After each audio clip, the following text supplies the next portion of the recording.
Hey guys, thanks for tuning in today. I actually have Kane Snyder with me, doing a unique guest spot that we're actually going to go through for the video that we have today. It's actually going to show a really interesting techniques where we can actually have data labels on visuals be able to show multiple values, not just the actual data that's being supplied, as an example in bars or columns.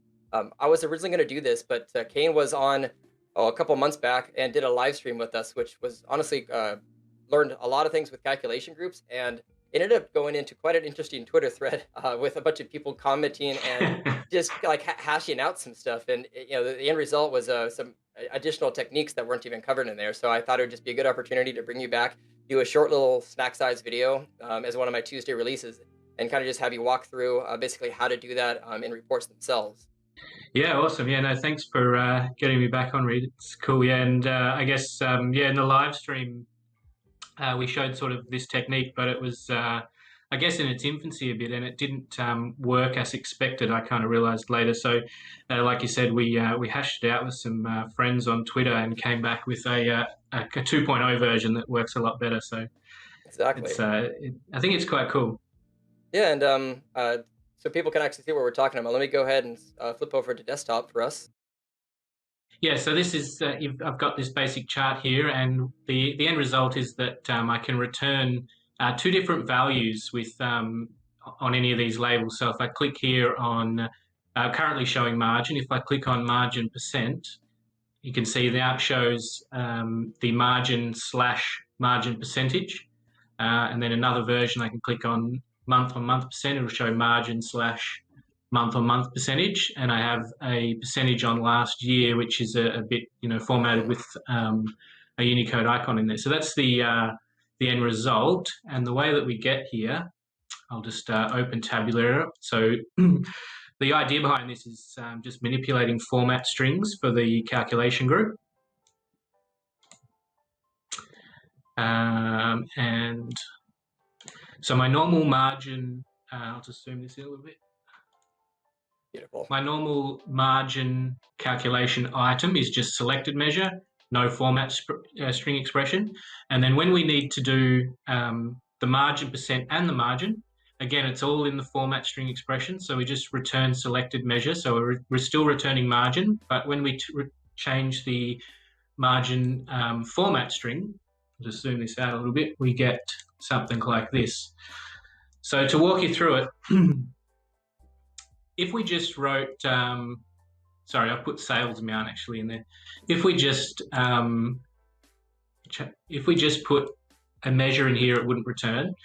If we appended something to the measure, it wouldn't return either. And it was actually a guy on Twitter, a friend of mine, Bernat Aguilo, I think is how you pronounce his name, who pointed out that the secret to this is these double quotes here. So you need to put your format strings within these double quotes, which kind of makes sense once you see it. Like, well, of course, it needs to have quotes around it. So, but that's the secret. The other key is that you need to format the measure. So if I just put this sales amount measure in here, the format string that's present is coming from the original measure. So you need to make sure, which is in this case,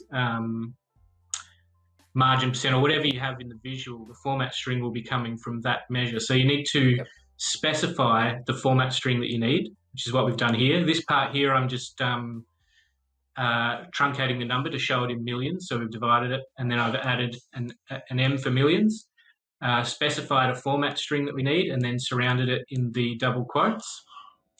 And then for the margin percentage, we need to do the same. We need to format the margin percentage and provide a format string, surround that in double quotes. And then this is just the little protection that I normally add in there to make sure it's working in the right place, that if it's the selected measure margin, we return the sales amount and the slash and then the margin percent. Otherwise, just the selected measure format string. So now for people less familiar that's with really DAX, the key to it. For people less familiar with DAX, do you want to give a little bit of a background of like why four quotes are needed on each side rather than like one or two or three? Well, to be honest, like I said, Bernat Aguilo was the one who pointed this out, and I'm not actually that much of an expert in it, but my understanding is that this allows you to return a format string that has quotes around it, like a literal string. Yeah. So if you just add like quotes, it's just returning text, but not text with the quotes. But if you have the four quotes here, it will return a text string that includes the quotes in the text string. So Yep. that's You'll see. my understanding. Does that sound right, Drew? Yeah, and you'll see similar in Power Query. Like if you ever were to name an applied step with quotes, you'll notice that the actual name inside of there is it's quote quote. It goes it duplicates on the outside to be able to. I think it actually goes 3 times out, but somebody I'm sure in the comments might correct me on it. But it needs to account for that, but also still consider it to be text, but then also still provide the original quotes that need to be the actual barrier that's around the actual provided value itself, or this the format string Yeah. here. Yeah. Yeah, so the other examples are very similar, and there's a few other little tricks that I'll show you, but that's the month on month. It's the same thing, but we're Mm-hmm. returning month to month. And then the one with the Unicode icons is a little bit more complex, but it's just, it's the same concept, inserting some up and down triangles. And it just shows that you can really get creative with this and return any kind of string that you like, really. You could Yep. probably return 3 values if you wanted, all different kinds of icons, If you scroll anything you up for a like. second, I will actually just point out something that it's just a good mention of another video that I have. Is I used to use unitchar and then I provided the number, but with any symbols now, you can actually just provide the emoji or the basically the actual symbol directly in quotes. You don't have to indicate the number. So for people watching, if you're curious, I have a video I did about on that a year and a half ago, and I'll have the link to that related video down in the description. But it's helpful, like say you come back 6 to 12 months later, like, wait, what is this symbol again? The name might allude to it, but it's Yeah, nice to just see the actual basically symbol, either the ASCII character or the rich emoji symbol just directly in the measure itself. yeah, absolutely. So that's the idea of how you get these 2 values to return Hmm. is you surround them in the double quotes.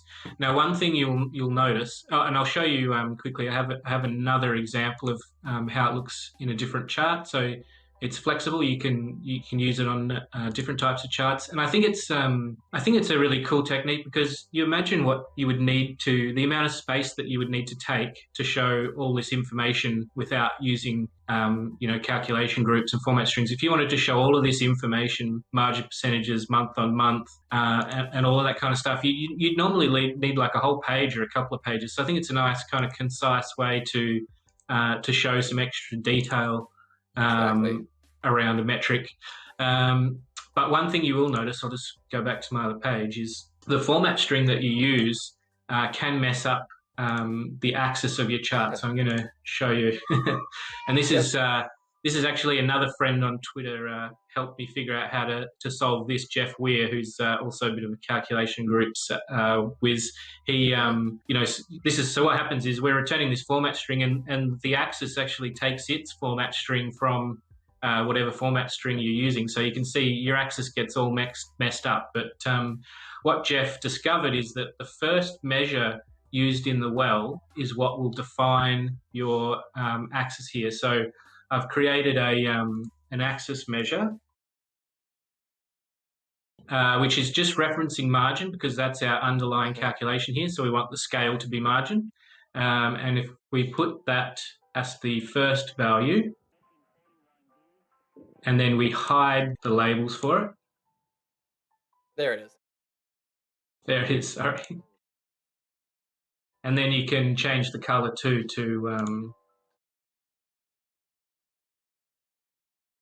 there we go. We're back to start. So that's how you can using a measure in the well as the first measure is how you can adjust your axis so it shows correctly. And then when you're using a column chart, what you need to do is use a stacked column chart and then add it as the first value and then change the color so that you can't see it, if that makes Oh, beautiful. sense. Yeah.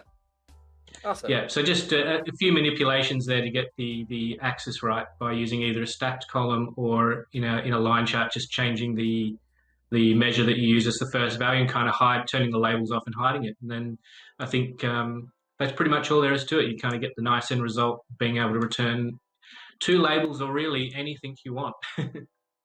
Oh yeah, no, I love it. No, I'm actually gonna flip us back over to the main screen here. So let's pop us in. But overall, I think it's something that's very useful. I know I've definitely had times where I've wanted to display more than one calculation in the data label without having to use tooltips or multiple visuals. And it's really nice to be able to have that. It was interesting just to watch the Twitter feed as people try to figure out, all right, well, now the axis is screwed up. How do we fix that?